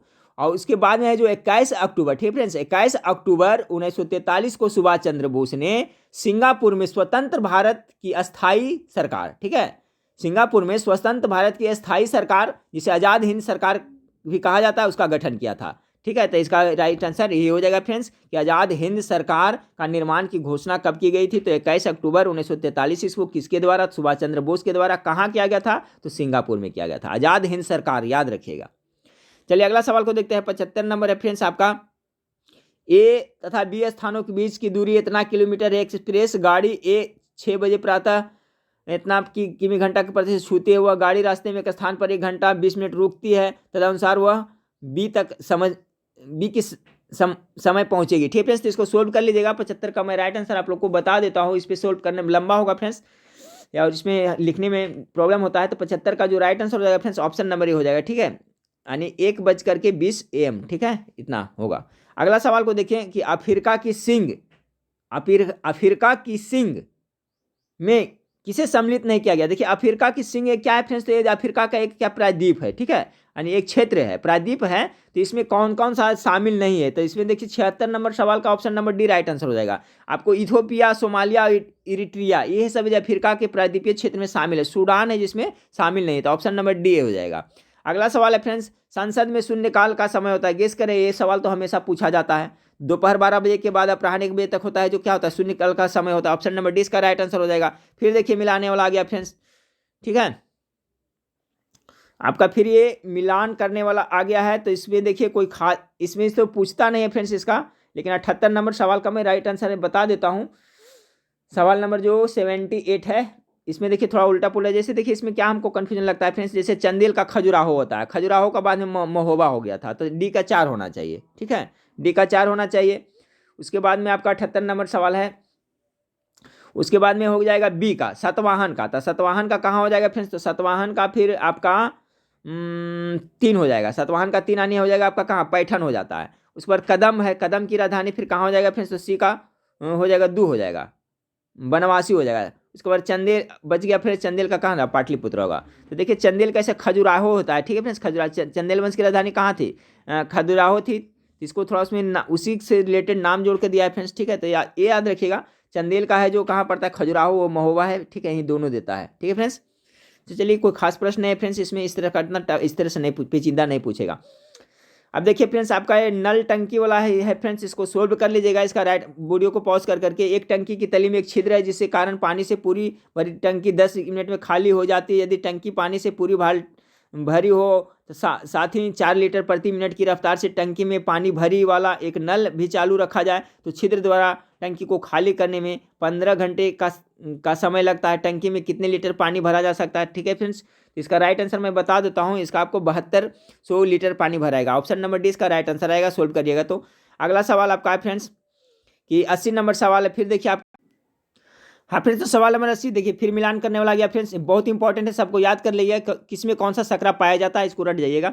मैं बता देता हूँ, द्राक्षा सकरा किसमें होता है फ्रेंड्स, तो इस 1 का 4 हो जाएगा। ठीक है, ग्लूकोज। द्राक्षा सकरा में क्या पाया जाता है, ग्लूकोज आता है। फल सकरा में कौन सा अथी पाया जाता है, तो फ्रुक्टोज पाया जाता है। ठीक है, उसके दूध सकरा में क्या पाया जाता है, तो लैक्टोज होता है। चीनी सकरा में क्या होता है, तो सुक्रोज होता है। बच गया स्टीविया, स्टीविया में हो गया प्राकृतिक स्टीविनर। तो याद कर ले फ्रेंड्स, द्राक्षा सकरा में आपको क्या हो जाएगा, ग्लूकोज हो जाएगा। फल सकरा में फ्रक्टोज हो जाएगा। दूध सकरा में लैक्टोज हो जाएगा। चीनी सकरा में क्या पाया जाता है, सुक्रोज पाया जाता है। और स्टीविया में क्या होता है, प्राकृतिक स्टीविनर पाया जाता है। तो आपका राइट आंसर देखिएगा फ्रेंड्स, ये सब याद कर लें तो राइट आंसर इसका हो जाएगा, मिलाइएगा तो ऑप्शन नंबर सी हो जाएगा। ठीक है, 1 का 4, बी का 1, सी का 5 और डी का 2 और ई का 3 हो जाएगा। ठीक है, तो इसको जरूर आप याद कर लीजिएगा। चलिए अगला सवाल को देखते हैं। 81 नंबर सवाल आपका है। सवाल नंबर 81 आपका क्या है फ्रेंड्स कि मुस्लिम लीग का वार्षिक अधिवेशन जिसमें जिन्ना के 2 राष्ट्र के सिद्धांत का मान्यता दी गई थी हुआ था, कहाँ हुआ था। सवाल नंबर 81 का तो लाहौर में हुआ था फ्रेंड्स, सभी जानते हैं लाहौर अधिवेशन 1929। मुस्लिम लीग का वार्षिक अधिवेशन जिसमें जिन्ना के 2 राष्ट्र के सिद्धांतों का मान्यता दी गई थी, तो आपका हुआ था लाहौर अधिवेशन में।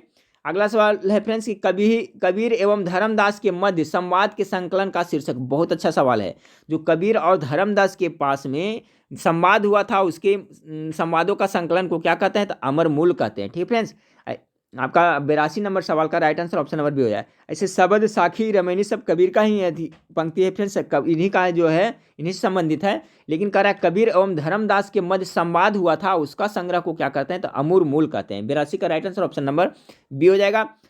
अब देखिए फ्रेंड्स आपका है सवाल नंबर 83 आपका है कि दो दिनों में ए और बी और सी मिलकर 1/2 काम पूरा करता है, और अगले 2 दिन बाद में बी और सी मिलकर इतना काम पूरा कर सकते हैं। तब अकेला समाप्त काम कितने दिन में पूरा कर सकता है? तो देखिए सिंपल सा मैथ है, बनाइएगा बन जाएगा। फिर आपका 83 का राइट आंसर बता देता हूँ मैं, ऑप्शन नंबर बी हो जाएगा। ठीक है, अगला सवाल को देखें कि निम्नलिखित में से कौन सा युग्म सही सुमेलित नहीं है। ठीक है, ये भी देखिए इंपॉर्टेंट सवाल है। कौन सा निवासी कहाँ के नहीं है, इससे आपको पता चल जाएगा। तो आपका सवाल नंबर 84 को देखें, कह रहा है फ्रेंड्स कि इसमें सुमेलित नहीं है। तो इबन बतूता मोरक्को निवासी था, बिल्कुल राइट आंसर। याद करते चलिएगा फ्रेंड्स, पूछा जाता है कि इबन बतूता है जो कहाँ के थे, तो आपका इबन बतूता थे जो आपको मोरक्को निवासी थे। उसके बाद में मार्को पोलो, तो मार्को पोलो कहाँ का था? तो ये भी आपका जो इटली के थे, मार्को पोलो इटली का था, ये भी सही हो जाएगा। उसके बाद नूनीज कहाँ के थे? पुर्तगाल के, ये भी सही था। अब्दुल रजाक तुर्की के, एक गलत है। ये कहाँ था? ईरानी राजदूत था। अब्दुल रजाक था जो आपका ईरानी राजदूत था फ्रेंड्स, इसलिए इसका आपका राइट आंसर क्या हो जाएगा? आपका ऑप्शन नंबर सी, एक गलत सुमेलित है। सुमेलित ये है ही नहीं। बाकी इबन बतूता मोरक्को का, मार्को पोलो इटली का, नूनीज पुर्तगाल का, ये सुमेलित है। चलिए अगला सवाल को देखते हैं फ्रेंड्स। मानव शरीर का कोशिका में पाए जाने वाला गुणसूत्र जोड़ो, बहुत बार बता चुका हूं फ्रेंड्स, कितना होगा इसका? 23 जोड़ा होगा। ठीक है, एसिड संख्या टोटल कितना हो जाएगा? तो 46 हो जाता है। ठीक है, याद रखिएगा। तो मनुष्य इसके शरीर में कोशिकाओं में पाए जाने गुणसूत्रों की संख्या कितना था? 23 जोड़ा, ऐसे टोटल संख्या 46। अगला सवाल है फ्रेंड्स कि कांग्रेस की त्रिपुरी अधिवेशन के पश्चात सुभाष चंद्र बोस और दक्षिणी पंथी का समस्त झगड़ा किस प्रश्न पर केंद्रित था? देखिए, एक हुआ था फ्रेंड्स आपका हरिपुरा अधिवेशन, कब हुआ था? तो 1938 ईस्वी में, याद रखिए, जिसका अध्यक्षता आपको सुभाष चंद्र बोस ने किए थे। उसके बाद में आपको त्रिपुरी में जो हुआ था अधिवेशन 1939 ईस्वी, इसमें इन्हीं का अध्यक्ष चुना गया था। तो वहाँ जो मतभेद हुआ था फ्रेंड्स, झगड़ा हुआ था, किस बात पर केंद्रित था? तो इसका राइट आंसर ऑप्शन नंबर ए हो जाएगा, 86 का जो राइट आंसर ऑप्शन नंबर ए हो जाएगा। किस पे? तक कांग्रेस कार्यकारिणी समिति का गठन पे मतभेद था। तो ये भी याद रखिएगा, सुभाष चंद्र बोस 2 बार अध्यक्ष चुने गए फ्रेंड्स, एक हरिपुरा 1938 ईस्वी में, और दूसरा त्रिपुरी जो आपका हुआ था फ्रेंड्स 1939 में। चलिए फ्रेंड्स, आपका अगला सवाल देखिए कि कथन के बारे में है। राजग सरकार लोकसभा के नियम 184 के अंतर्गत वाद विवाद पसंद नहीं करती है। कथन, इस नियम में वाद विवाद के साथ मतदान का भी प्रावधान है। नीचे देते, इसका जो है कथन है फ्रेंड्स, देखिए इसमें दिया, सही हो जाएगा, ए हो जाएगा। ठीक है, ऑप्शन नंबर, यानी ए तथा आर दोनों सत्य है, और आर है जो ए की सही व्याख्या करता है, तो इसका ए हो जाएगा। चलिए, इस टाइप का प्रश्न नहीं पूछा जाता इसमें बिहार पुलिस में। ठीक है फ्रेंड्स, अगला है कि निम्नलिखित में से किसने सांप्रदायिक अधिनिर्णय घोषित किया? निम्नलिखित में से किसने सांप्रदायिक अधिनिर्णय घोषित किया? 88 का राइट आंसर होगा फ्रेंड्स आपका option number A, Ramsay MacDonald ने घोषित किया था सांप्रदायिक अधिनिर्णय। अगला सवाल को देखते हैं फ्रेंड्स, आपका है कि एक काम को 12 दिन में करता है, बी 15 दिन में करता है, मिलकर 5 दिन काम करते हैं और बी छोड़ देता है फ्रेंड्स। तो ए द्वारा क्या हो जाएगा आपका? ए द्वारा शेष काम को पूरा करने में के लिए कितना दिन लगेगा? तो सिंपल सा प्रश्न है फ्रेंड्स, देखिए इसको बना सकते हैं, इसको मैं हिंट्स कर देता हूँ, आप लोग बना दीजिएगा। कह रहा है कि ए एक काम को 12 दिन में कर सकता है, बी 15 दिन में कर सकता है। ठीक है, तो दोनों मिलकर 5 दिन काम करते हैं, तो दोनों मिलकर 5 दिन काम करेंगे तो पहले उल्ट निकालेंगे फ्रेंड्स। तो किसे हो जाएगा? 5 × 1 + 1/12 + 1/15 हो जाएगा। इसको जब सोल्व करिएगा फ्रेंड्स, ठीक है, इसको जब सोल्व करिएगा तो इसका ए और बी दोनों मिलकर 5 दिन जितना काम करता है उतना निकल जाएगा। तो इसको सोल्व करिएगा 5 × 1 + 12 और एलसीएम लेकर करके, तो इसका आएगा 3/4 आएगा। कितना? 3/4 काम करता है। ठीक है, तो शेष काम हम पहले निकाल लेंगे। तो शेष काम क्या करेंगे? एक में इतना घटा देंगे, तो शेष काम इतना में एक घटाइएगा फ्रेंड्स, तो 4 यानी 1/4 आ जाएगा। शेष काम कितना बच जाएगा? 1/4 बच जाएगा। अब देखिए कह रहा है छोड़ देता है, तो शेष काम को पूरा करने के लिए कितने दिन, एक शेष काम को पूरा करने में कितने दिन लगाएंगे? ठीक है फ्रेंड्स, तो देखिए सिंपल सा है। तो जैसे ए है जो एक काम को कितना दिन में करता है? 12 दिन में करता है। ठीक है, तो शेष काम कितना बच गया था? 1/4 में, तो कितना? 3 दिन में करेगा। ऑप्शन नंबर सी इसका राइट आंसर होगा, 4 × 12। ठीक फ्रेंड्स, तो इस तरह से बन जाएगा, सिंपल है। मैं बताया ना फ्रेंड्स, मैथ बहुत ज़्यादा हार्ड नहीं रहता, जो जनरल प्रैक्टिस आप घर पे करते हैं उस पर करें। मेन आपका स्कोरिंग जीके जीएस पे ध्यान देना है फ्रेंड्स, मैथ और इस पर भी ध्यान देना है, मैथ हिंदी इंग्लिश सभी पर ध्यान देना है, लेकिन ज़्यादा ध्यान इस पर देना, जीके जीएस अंग्रेजी और हिंदी पे। मैथ आप ध्यान दीजिएगा, घर पे जो बनाते हैं उससे हो जाएगा। 90 नंबर सवाल को देखिए फ्रेंड्स, क्या है आपका जो 90 नंबर सवाल है कि निम्नलिखित में से युग्म सुमेलित है। फिर आपका आ गया सुमेलित करने वाला फ्रेंड्स, इसमें बहुत ज़्यादा सुमेलित करने वाला दिया हुआ है। 90 का देख लें, तो 90 का क्या? वेनेजुएला, न्यूजीलैंड, कोलंबिया और साइप्रस। कह रहा है कि सही सुमेलित है। इसमें 90 का कह रहा है आपका कि सही सुमेलित कौन है? तो एक ही है जो इसमें सही सुमेलित है, बाकी 3 है जो क्या है? गलत है। तो सवाल नंबर 90 का जो राइट आंसर ऑप्शन नंबर ये हो जाएगा डी। साइप्रस निकोसिया में पड़ता है फ्रेंड्स, ये सम्मिलित है। बाकी देखिए वेनेजुएला है जो आपका, वेनेजुएला है फ्रेंड्स जो आपका कारकस में पड़ता है, ठीक है। वेनेजुएला जो कहाँ पड़ता है, कारकस हो गया। न्यूजीलैंड में पड़ता है फ्रेंड्स आपका वेलिंगटन पड़ता है, ठीक है। न्यूजीलैंड में वेलिंगटन पड़ता है, सब उल्टा पुल्टा इसमें दे दिया।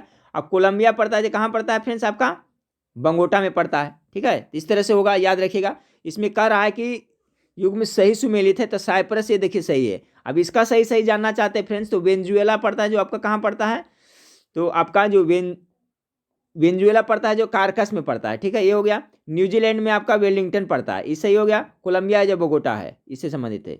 इस तरह से इसे सुमेलित करिए तो सही हो जाएगा, और इसका राइट आंसर ये है साइप्रस निकोसिया। अगला सवाल को देखते हैं कि भारतीय राष्ट्रीय आंदोलन से संबंधित निम्नलिखित घटनाओं को पढ़ें।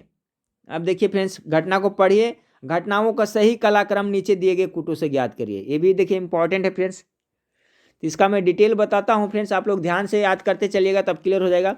सबका मैं डेट ही बता देता हूँ। भारतीय राष्ट्रीय कांग्रेस का कराची अधिवेशन कब हुआ था, और उसके बाद राजगुरु को फांसी था। देखिए राजगुरु को फांसी तो पहले मैं बहुत बार बताया हूँ फ्रेंड्स, इसी से चलते हैं। कितना, 23 मार्च, ठीक है। 23 मार्च कितना, 1931 में हुआ था। 23 मार्च 1931 हुआ था।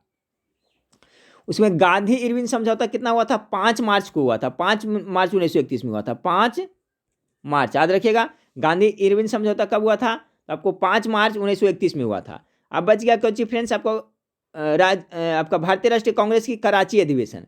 तो कराची अधिवेशन कब हुआ था, ये हुआ था 29 मार्च 1931 ईस्वी में कराची में अधिवेशन हुआ था फ्रेंड्स। और याद रखिए, पूछा जाता है जो 1929 ईस्वी में कराची का अधिवेशन हुआ था, इसकी अध्यक्षता कौन किया था, सरदार वल्लभ भाई पटेल ने किया था। अब देखिए कलाक्रम के अनुसार सजाने के लिए बोल रहा है फ्रेंड्स। सवाल नंबर कितना है आपका, 91 है फ्रेंड्स। तो 91 का जो आपका राइट आंसर हो जाएगा ऑप्शन नंबर ए हो जाएगा। सबसे पहले क्या होगा, 3 होगा, ठीक है। सबसे पहले 3 यानी गांधी इरविन समझौता, क्योंकि 5 मार्च का हुआ था फ्रेंड्स, 5 मार्च 1931 हुआ था, सबसे पहले ये हो जाएगा। उसके बाद में राजगुरु को फांसी मिला था 23 मार्च कितना 1931 में। उसमें लास्ट में हो जाएगा कराची अधिवेशन, क्योंकि ये हुआ था 29 मार्च 1931 इसमें। और कराची का जो अधिवेशन हुआ था फ्रेंड्स, इसमें अध्यक्षता किसने किया था, तो सरदार वल्लभ भाई पटेल ने किया था फ्रेंड्स, ये भी याद रखिएगा। 92 को देखें, विश्व की सबसे बड़ी ताजे पानी की झील है, सभी जानते हैं फ्रेंड्स, कौन सा हो जाएगा, लेक सुपीरियर उत्तरी अमेरिका में हो जाएगा। ऑप्शन नंबर डी इसका बिल्कुल राइट आंसर है, ताजे पानी की मीठी झील। 93 नंबर सवाल को, निम्नलिखित में से किस भारत सरकार का प्रथम विधि अधिकारी समझा जाता है। बहुत अच्छा सवाल है। तो किसे माना जाता है, आपका महान्यवादी को माना जाता है प्रथम विधि अधिकारी। ऑप्शन नंबर सी इसका बिल्कुल राइट आंसर रहेगा। चलिए सवाल नंबर 94 को देखते हैं। फिर सवाल नंबर 94 आपका है कि भारतीय राष्ट्रीय कांग्रेस के लाहौर अधिवेशन 1929 के अध्यक्ष चुने, तो सभी जानते हैं क्या, जवाहरलाल नेहरू हो जाएगा। 94 का बी हो जाएगा, जहाँ पूर्ण स्वराज की मांग की गई थी। अगला सवाल को देखते हैं फ्रेंड्स, यदि 10 व्यक्ति किसी काम को 20 दिन में कर सकते हैं, तो दोगुनी क्षमता वाले 20 व्यक्ति उस काम को कितने दिन में पूरा करें। सिंपल सा प्रश्न है फ्रेंड्स। देखिए मान लिया कि 10 व्यक्ति कितना है जो किसी काम को 20 दिन में करता है, तो एक व्यक्ति का पहले हम निकाल लेंगे फ्रेंड्स। तो एक व्यक्ति कितना दिन में करेगा, तो विदेही का 200 हो जाएगा, ठीक है। एक व्यक्ति कितना दिन में काम करेगा, तो 200 में हो जाएगा। अब कह रहा है कि दुगना क्षमता वाले हैं फ्रेंड्स, तो दुगना क्षमता वाले तो यहाँ पर 10 है, तो यहाँ तो दुगना क्षमता यहाँ कितना हो जाएगा, 20 हो जाएगा फ्रेंड्स। तो 20 हो जाएगा, और काम कितना रहेगा, 100 ही रहेगा। तो फिर 20 से उसमें डिवाइड करेंगे, कितना हो जाएगा, 2500, 5 दिन में कर लेगा, ठीक है। सिंपल सा है फ्रेंड्स, माइंड बन जाएगा, मुजवानी बन जाएगा। ऑप्शन नंबर ए इसका बिल्कुल राइट आंसर होगा 95 का। चलिए सवाल नंबर 96 को देखते हैं। इनमें से कौन से ग्रेट लैक्स का हिस्सा नहीं है, तो देखिए हुरॉन, सुपीरियर, मिशिगन सब उत्तरी अमेरिका में पड़ता है, ये सब ग्रेट लैक्स के अंतर्गत आता है, इस झील का समूह है। जबकि बियर है जो इसके ग्रेट लैक्स के अंतर्गत नहीं आता। ऑप्शन नंबर इसका राइट आंसर होगा। 97 को देखिए, असमान उच्च बांध किसने, तो नील नदी पर मिस्र में पड़ता है, अफ्रीका का फ्रेंड्स, ठीक है। ऑप्शन नंबर इसका बी इसका बिल्कुल राइट आंसर होगा। असमान बांध है जो उच्च बांध स्थित है किस पे, तो नील नदी पे, मिस्र नदी में। नील नदी भी याद रखिएगा, मिस्र में स्थित है, ये भी याद रखें। चलिए फिर सवाल नंबर 98 को देखिए। 1919 में जघन्य जालियांवाला बाग कांड के समय भारत का वायसराय कौन था फ्रेंड्स, तो जो 13 अप्रैल 1919 में जालियांवाला होता तो किसके शासन, लॉर्ड चैम्सफोर्ड के शासनकाल में हुआ था। 98 का जो राइट आंसर होगा ऑप्शन नंबर ए हो जाएगा फ्रेंड्स। और इसमें जो गोली चलाने का आदेश किसने दिया था फ्रेंड्स, तो जनरल डायर ने दिया था फ्रेंड्स। जनरल डायर को किसने मारा था, तो उधम सिंह ने मारा था। तो सभी को याद रखिएगा। इससे संबंधित एक प्रश्न पूछा जाता है। तो 13 अप्रैल 1919 ईस्वी में लॉर्ड चैम्सफोर्ड के शासनकाल में जालियांवाला हत्याकांड हुआ था फ्रेंड्स। गोली चलाने का आदेश जनरल डायर दिया था। जनरल डायर को बाद में किसने मार दिया था? तो उधम सिंह ने जाकर के मार दिया था। चलिए सवाल नंबर 99 देखते हैं। निम्नलिखित में से कौन सा भारत में भाषा के आधार पर बना पहला राज्य? बहुत इंपॉर्टेंट है। आंध्र प्रदेश सबसे पहले भाषा के आधार पर गठित होने वाला राज्य है। इस वीडियो का लास्ट सवाल को देखते हैं फ्रेंड्स, बहुत इंपॉर्टेंट है। ट्रांसफर का प्रयोग क्या जाता है? तो वोल्ट को क्या करता है? उसको ऊंचा करने के लिए, कम बेसी करने के लिए होता है। यानी ऑप्शन नंबर सी इसका हो जाएगा 100 का, कि प्रत्यावर्ती धारा विभव को उच्चायची अथवा अपचयी करने के लिए, कम बेसी करने के लिए ट्रांसफॉर्म का प्रयोग किया जाता है। ऑप्शन नंबर सी इसका बिल्कुल राइट आंसर हो जाएगा फ्रेंड्स। तो देखिए 100 प्रश्न था, फुल प्रैक्टिस सेट था फ्रेंड्स आपका ये। तो इसी तरह से मैं प्रत्येक दिन फ्रेंड्स होमगार्ड के लिए और बिहार पुलिस के लिए दोनों के लिए प्रैक्टिस सेट प्रोवाइड कराऊंगा।